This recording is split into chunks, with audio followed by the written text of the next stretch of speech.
Welcome back, or welcome for the first time. Either way, I'm so happy you're here because today we are going to be talking about TeamLab planets in Tokyo, Japan. TeamLab planets is one of the most popular and viral attractions in Japan right now. It's been blowing up on social media lately, and it's not hard to understand why. TeamLab planets is an art museum, but it's not your average kind of art museum. It's an interactive and immersive art museum where the exhibits are entire huge rooms that you can go into and interact with. You can interact with them through physical touch in various ways, as well as through an app which you can optionally download. I recently went to TeamLab Planets when I went to Tokyo, and I had a lot of fun. And like most people, I took a lot of videos. And so I'm going to be giving you the complete tour of all the different exhibits in TeamLab Planets. I will be rating each exhibit on a scale of 1 to 10.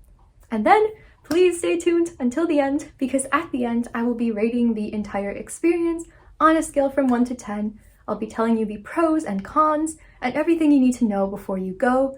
And finally, I will tell you how much it costs and if I think it was worth it. Without further ado, let's get to it. First, let's talk about what happens when you first arrive at TeamLab Planets. You can buy your ticket once you get there, but it's better to buy it online ahead of time. Tickets are sold in intervals of 30 minutes, and you must arrive during your specified 30 minutes, but after you get there, you can stay and explore for as long as you'd like. When you get there, you'll probably see a big crowd of people outside lined up waiting to get in. I saw that and I was a little intimidated. However, the line moved very quickly in my case. After you get in, you will be led into a room full of a bunch of other people where you will get an introduction and learn the rules at TeamLab Planets. For example, you must take off your socks and shoes, and you should roll up your pants because this experience involves walking through knee-deep water. Interesting. They also recommend, but do not enforce, that if you're wearing a skirt, you should rent some of their black shorts to wear under the skirt because of the mirrored flooring. I was wearing a skirt, but I did not listen to this advice. I didn't know they were serious about the floors actually being mirrors. I thought they just meant they were kind of reflective and you might feel better if you're wearing shorts. I thought it's probably not a big deal. However, after the first exhibit, I was like, wait. And I quickly went and I rented the shorts. It's free, it's easy. If you're wearing a skirt, just do it. You'll thank me later. After that, you go into a locker room where you can drop off your stuff, drop off your coats, where you can rent the shorts. You can of course bring your phone, but you can't bring a tripod or anything like that. After you put your stuff in the locker, it's finally time to get going. You start going down a long hallway, a dark hallway, and finally you get to the first experience. Let's get to it.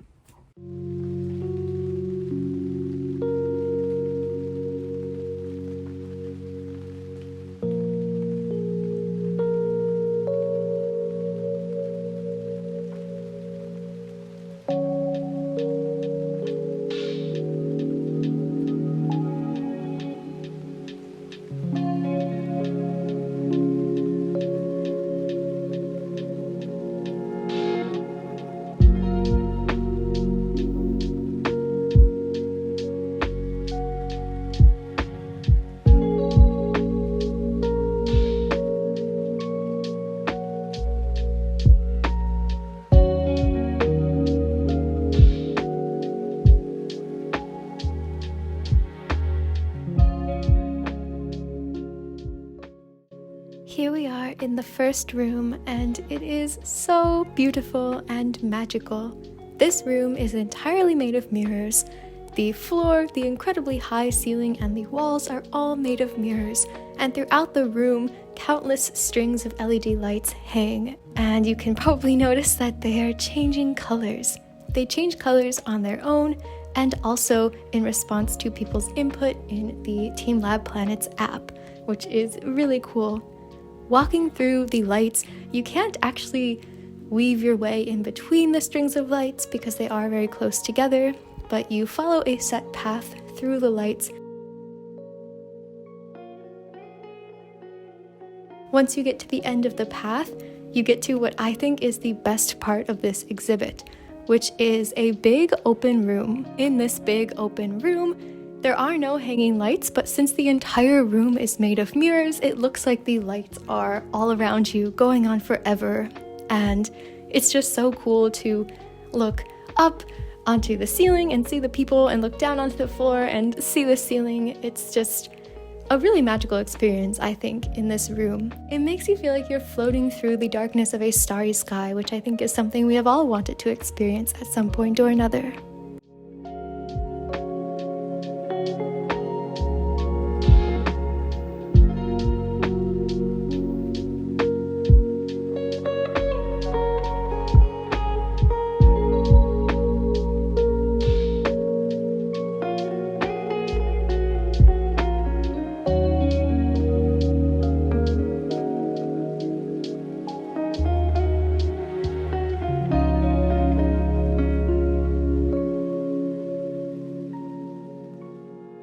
The lights exhibit. I love this exhibit, and I would give this one a 10 out of 10. There's such a big impact when you first pull back the black curtain and see all those colorful, sparkly lights that seem to go on forever. Walking through it is so much fun and so beautiful because it's like no other place where you've ever been.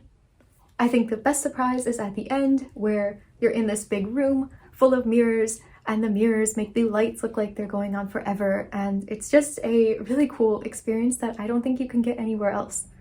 Let's go on to the next room.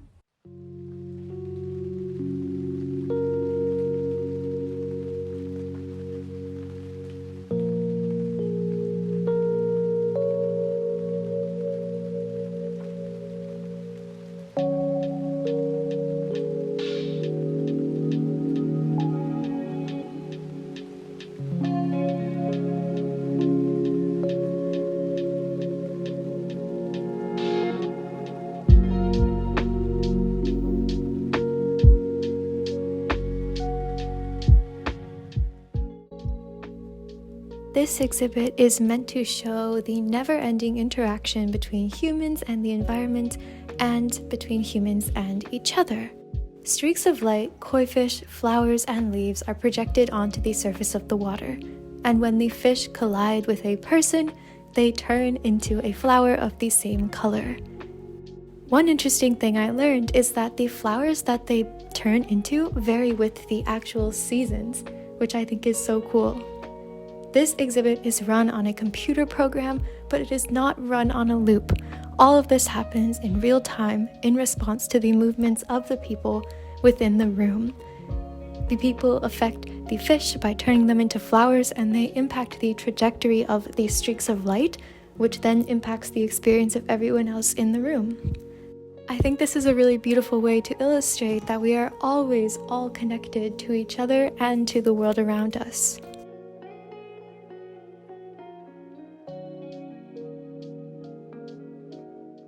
The water room. This was also a lot of fun. The water was nice and warm, so you don't have to worry about getting cold. And it was really cool, I thought, how you could touch the fish or kick the fish and then they would turn into flowers of the same color. That was really cool, and I think really well engineered and designed. I would give this room a 9 out of 10. It was really, really cool. However, sometimes I thought it was a little too dark. All right. Let's go to the next exhibit. This room is pretty self-explanatory. It's filled with big blow-up balls, some of which are attached to the walls or ceiling, and some of which are on the floor and free to be touched or bounced. The room is also suffused with rainbow-colored lights that change over time. It really reminded me of a color-changing nightlight I had when I was a kid. I feel like we all had a color-changing nightlight when we were a kid. What do you think?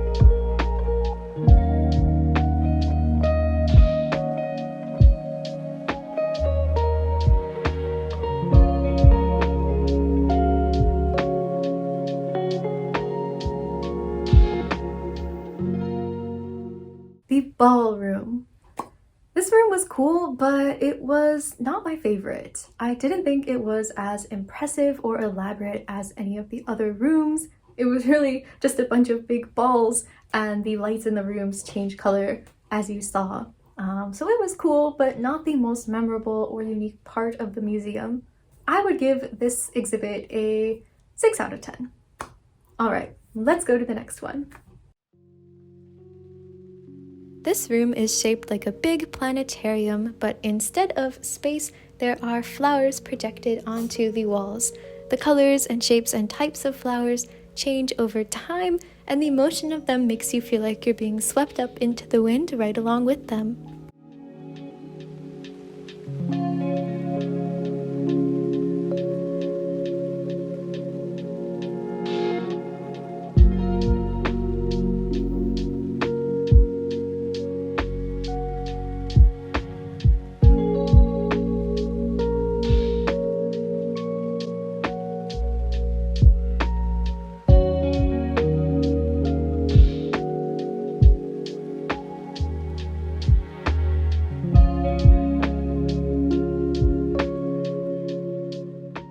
The Flower Planetarium. Obviously this one is beautiful, and I think it was a really cool idea to use the shape of a planetarium for a different purpose. I loved seeing the flowers, and I loved that you could lie on the floor to get a better view. It wasn't as immersive as some of the other exhibits because you don't actually touch this one, but it was still really beautiful. I would give it a 7 out of 10. All right, let's go to the last, the final, and the most famous exhibit in TeamLab Planets. Let's go!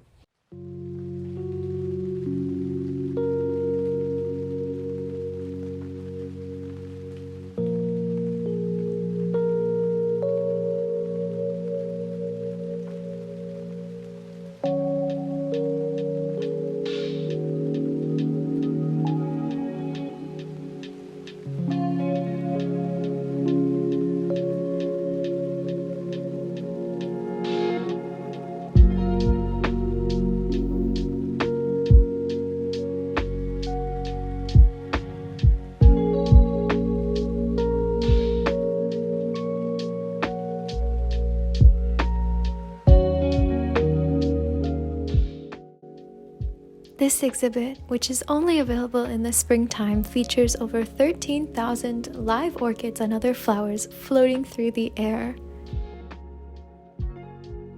It's like walking through a garden, but instead of having the garden below your feet, the garden is all around you.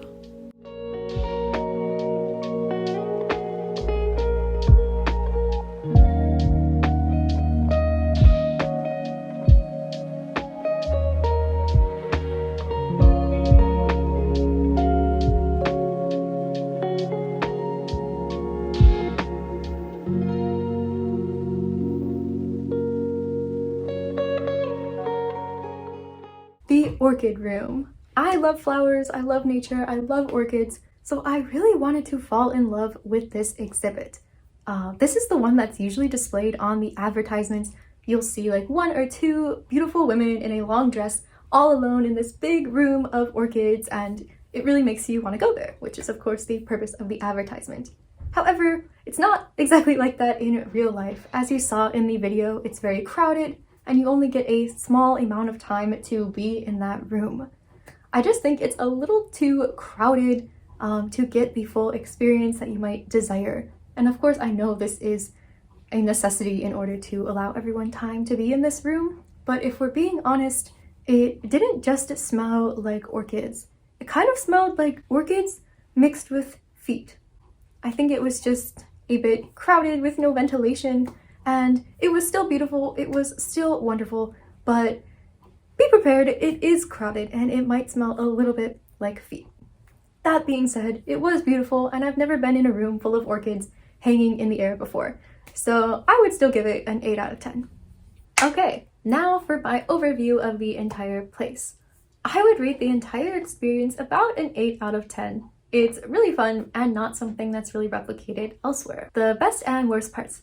There are 2 really great things about TeamLab Planets in my opinion. The first is how really immersive it is and what a unique experience it is when you first step into one of those rooms. even if you've watched this video and you've now seen my tour of the exhibits, you still have not gotten the full experience. So even if you go to TeamLab Planets after watching my video, you will still feel this immersive feeling of surprise when you walk into that room for the first time, because the video doesn't give you the entire experience, and you'll still be hit with it when you walk into a room for the first time, especially that first one. The other thing I really love about TeamLab Planets is all the opportunity it offers for taking pictures and videos. I personally love taking videos of my experiences to look back on them and save the memories, and recently also started making travel vlogs like you might have seen.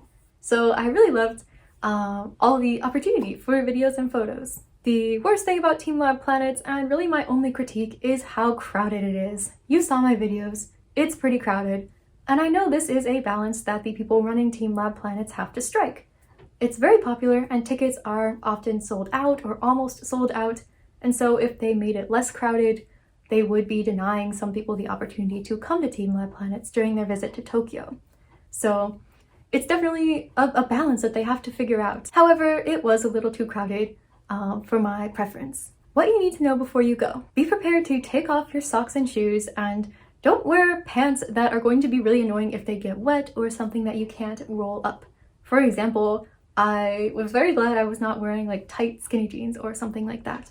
Also, if you're wearing a skirt, be prepared to rent the shorts. It's free, it's not difficult, and you should do it. If you're traveling with a young kid, children under 3 get in for free, which is awesome. However, be prepared to hold their hand throughout the entire experience. This is a rule at TeamLab Planets that you must always hold the child's hand and not let them out of your sight, which makes sense, especially considering one of the rooms is filled with water. You can also bring babies to TeamLab Planets, however you can't bring strollers into the exhibits, but you can bring baby carrier devices that aren't strollers. Alright, now for the price, and if I thought the price was worth it.